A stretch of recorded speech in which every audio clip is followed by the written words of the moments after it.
Monday afternoon, and welcome to this edition of Border Report live from the Stream Center here in Harlingen, Texas, in Deep South Texas.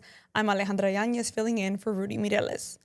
Coming out of a busy week here in Harlingen in Deep South Texas on the border, with Charro Days festivities wrapping up in Bronzeville over the last few days. But alas, we're here and we have a great program for you today. A little bit later in the show, our Julian Resendiz will talk to a group that help find migrants who are lost in the deserts of New Mexico. But first, we'll start, as always, with today's top headlines.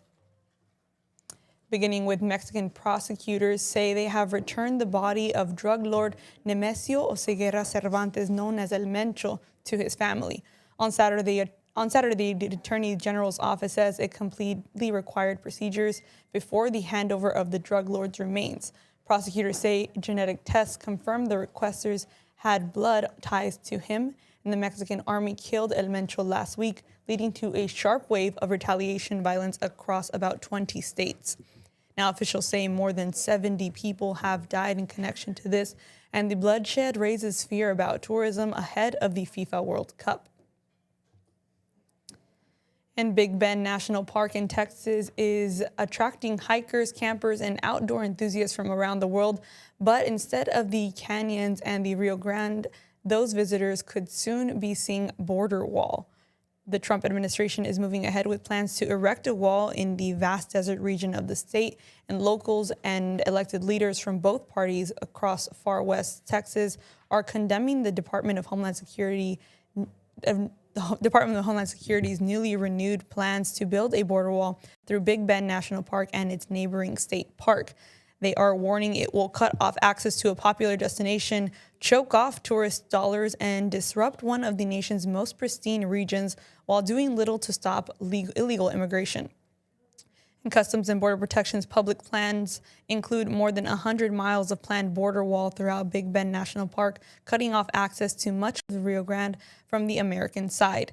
Last week, Homeland Security Secretary Kristi Noem waived 28 environmental protection laws and regulations to expedite construction of that border wall.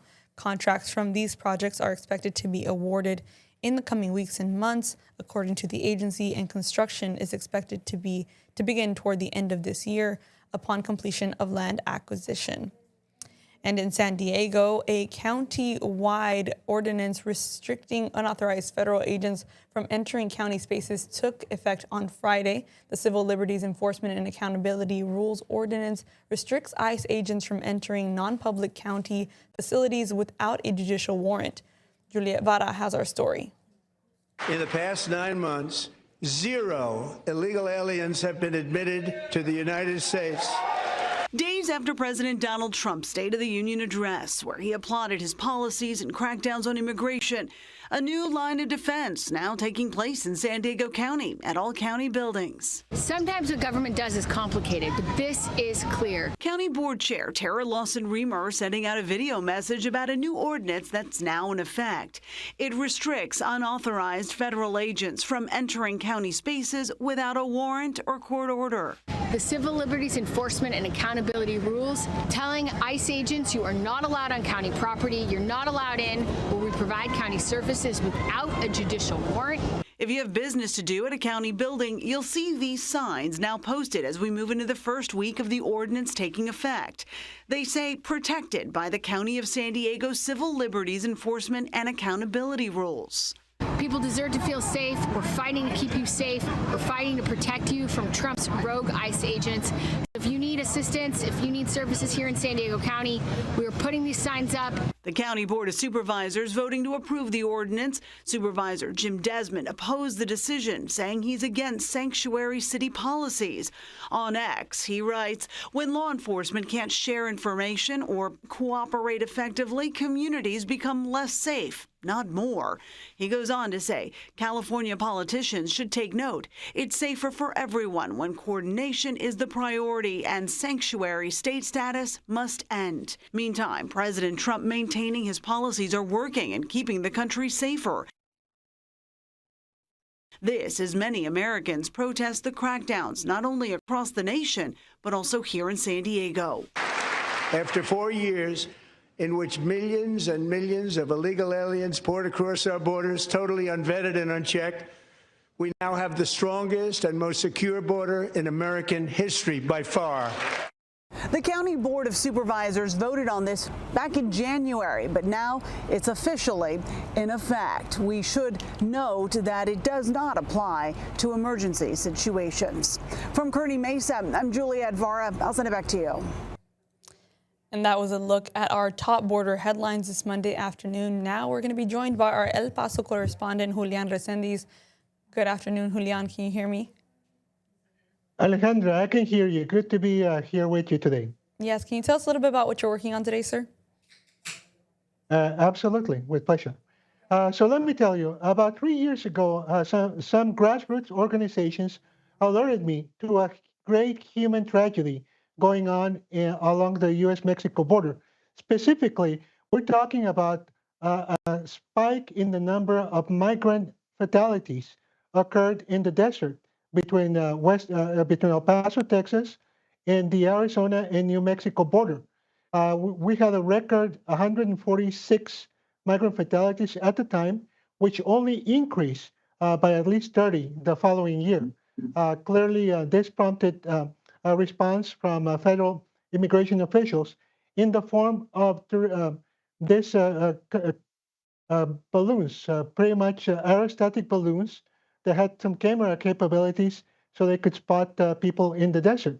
However, we didn't know the extent of the tragedy until we hooked up with an organization called Battalion Search and Rescue, which invited us to go along on one of their searches in the desert of New Mexico. I can tell you, Alejandra, that what I saw that afternoon under the sun was really, really shocking. And that is, we got to see in real time some of the struggles that these migrants face as they get abandoned by smugglers, as they cross the border wall, as they try to find civilization and maybe a right to a better life in the interior of the United States. We saw human bone fragments, we saw skulls, and also we were told that these remains were not just random remains. Obviously, they are someone's daughter, someone's mother, somebody's sister. And that's how I met James Holman and Abby Carpenter of Battalion Search and Rescue. They are joining us today via this call. I'd like to introduce James and Abby so they can tell us a little bit more, first of all, about their organization, how it got together, and what is it that you guys do out there in the desert. Hi, Julian. Thank you so much for talking to us, and it's good to see you again. Yes, the Battalion Search and Rescue has been around since 2020, and we operate in Arizona and now in New Mexico.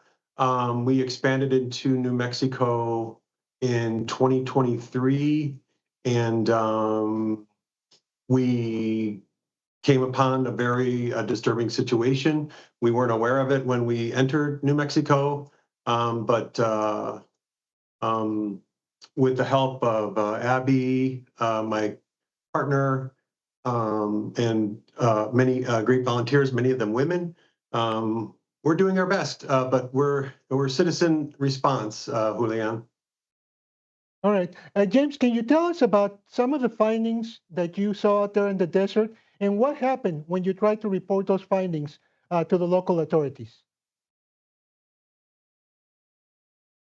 Wow. Well, we were really shocked and taken aback, Julian. We're talking to you today from Arizona. We're in the Sonoran Desert. It's vast and really remote, and we do searches here where we backpack deep into the desert and don't see anybody or for days. But in New Mexico, you know, we are a few miles from El Paso, right next to Sunland Park in Santa Teresa, New Mexico. We are right on the edge of town, really. There's warehouses, there's the wall, there's vehicles and plane traffic, and we find deceased, predominantly women, almost every single month there, Julian. And James, I wanted to ask you, I mean, like you said, I personally was shocked when I saw the remains. What is it that you guys feel when you make these findings, and why is it important that you continue doing what you do? When we come upon remains, for myself, I feel a shock. It's not something that I would expect to see deceased human beings on public U.S. land.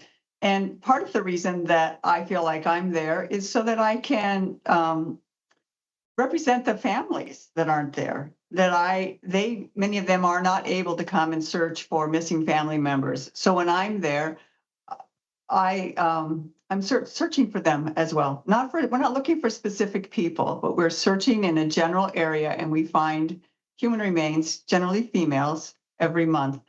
It's shocking. It feels wrong, and it feels like it's really important work that we're doing. Right. I wanted to ask you guys, why is it that you guys primarily are finding females? Is it because they're the ones that maybe smugglers are more likely to abandon whenever there's trouble, such as they get injured, they step on a rock, or something like that? Why is it that it's so many females?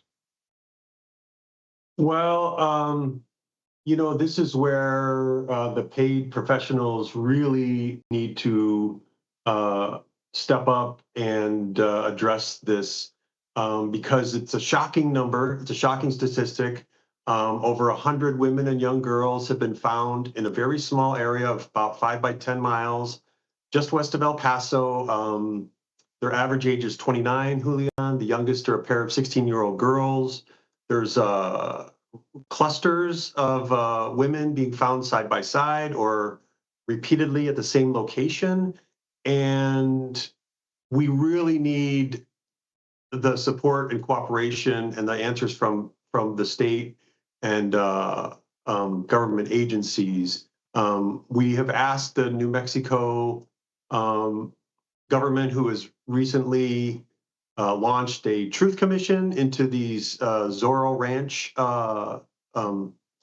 situation, to expand their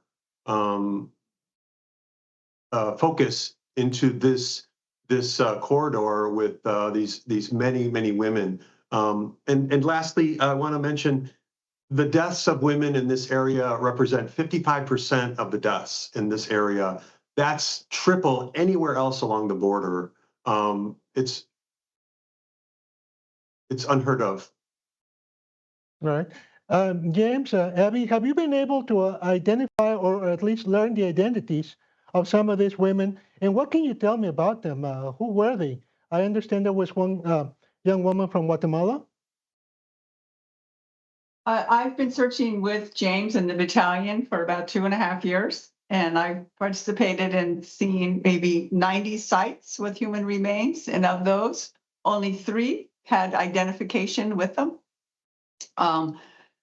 It's not to say that the others might not be identified by what's also around them, but of these, there was a woman from Oaxaca, Mexico, and another woman from El Salvador, and a man from Guatemala. James, finally, is it important for these searches to continue? And how do you go about getting volunteers to accompany you in this mission? Well, we have incredible supporters, Julian, from the El Paso Juarez community. We have faith leaders, priests, nuns, immigration attorneys. It's hard work, though. We're hiking off trail, direct sun, safety is paramount, and we feel it's incredibly important. These are our neighbors. Nobody is looking for them. No one is looking for them. There are thousands unrecovered families waiting for answers that are left with a hole in their heart. We know that many we find may not be identified, but they matter. They matter, Julian, and they become part of this this story, this mosaic of what's happening in our backyard, in our borderlands. And I'm sorry to interrupt, but we're going to pick up this conversation shortly after a break. Important work that James and Abby have been doing here on this side of the border. Border Report Live will be right back after this short break.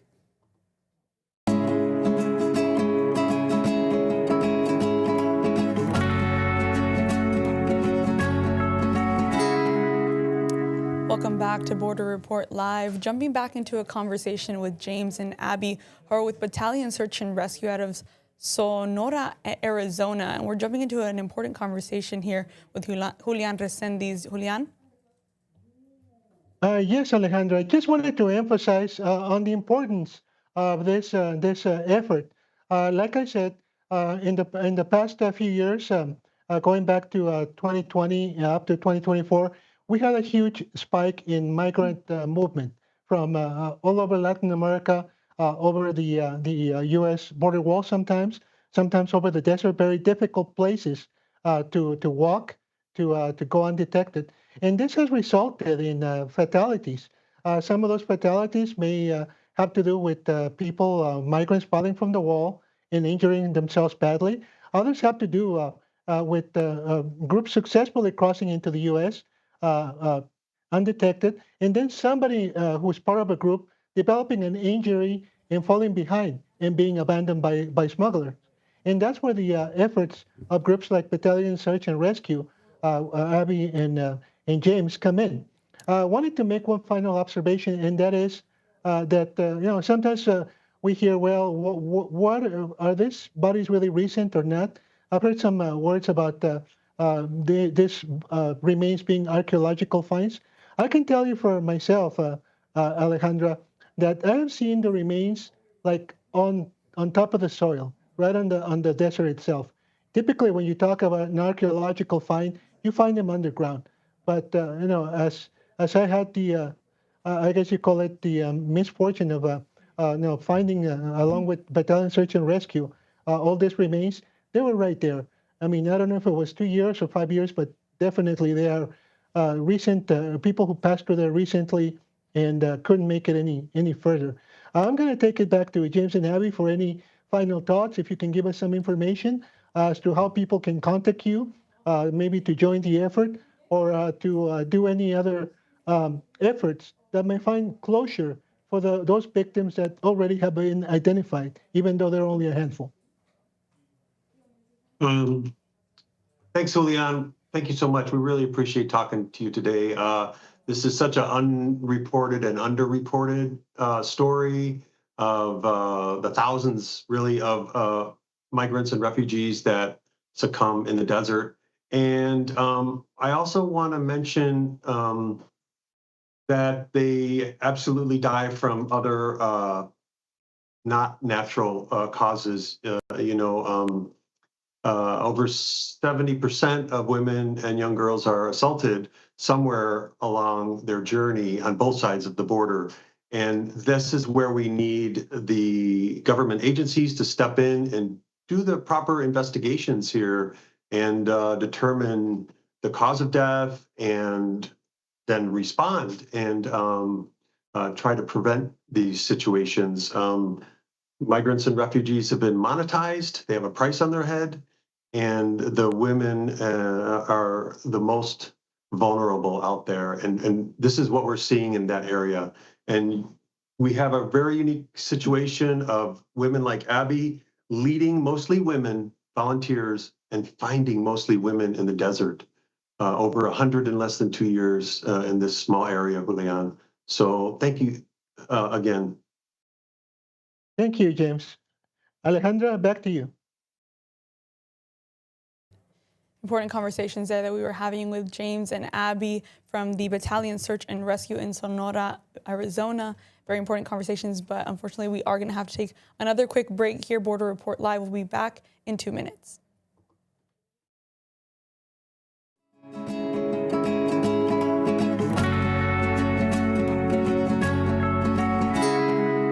Welcome back to Border Report Live. Getting back into some of your headlines. ICE agents in New York City are accused of lying about a missing child so they could get access to a Columbia University residential building. The agents entered the building and arrested an international student from Azerbaijan they claim overstayed her visa. Jay Down has our story. In the past 9 months, 0 illegal aliens have been admitted to the United States. Days after President Donald Trump's State of the